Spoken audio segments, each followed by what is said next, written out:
rakyat tidak percaya kepada proses demokrasi yang sekarang terjadi. Itu jauh lebih luas dari sekedar partai politik.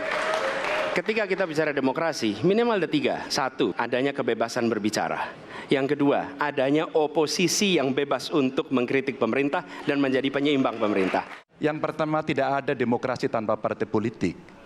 Tidak ada, suka tidak suka, mau tidak mau.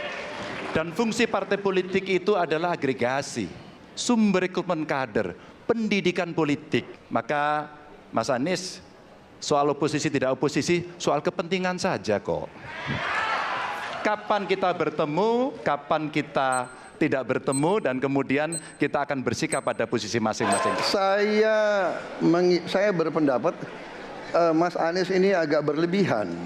Mas Anies mengeluh tentang demokrasi ini dan itu dan ini. Mas Anies dipilih jadi gubernur DKI menghadapi pemerintah yang berkuasa. Saya yang mengusung Bapak. Kalau demokrasi kita tidak berjalan, tidak mungkin Anda jadi gubernur. Kalau Jokowi diktator, Anda tidak mungkin jadi gubernur. Saya waktu itu oposisi, Mas Anies. Anda ke rumah saya, kita oposisi, Anda terpilih. Para kandidat hanya melihat demokrasi sebagai prosedur, tidak melihat demokrasi substansi demokrasi itu, ya. Apa yang Prof lihat? Substansi demokrasi itu adalah memuliakan warganya, ya. Bukan hanya prosedur diperlukan pada saat akan pemungutan suara saja, gitu misalnya gitu.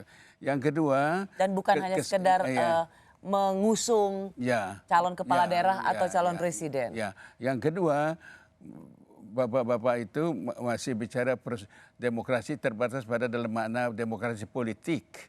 Sedangkan di dunia sudah lama berkembang demokrasi lemana sosial, atau yang oleh Bung Karno dikatakan politika ekonomi demokrasi, atau oleh Bung Hatta dikatakan demokrasi ekonomi.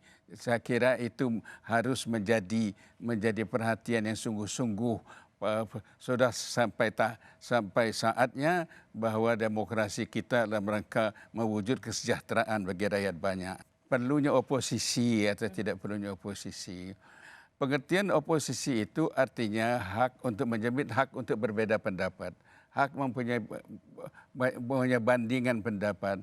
Kita manusia tidak selalu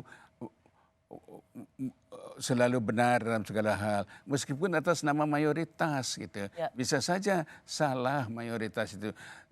Sebetulnya adanya oposisi itu justru menguntungkan, karena akan ada orang yang dengan cuma-cuma mengingatkan kita bahwa itu jangan terus ke sana dong gitu ya.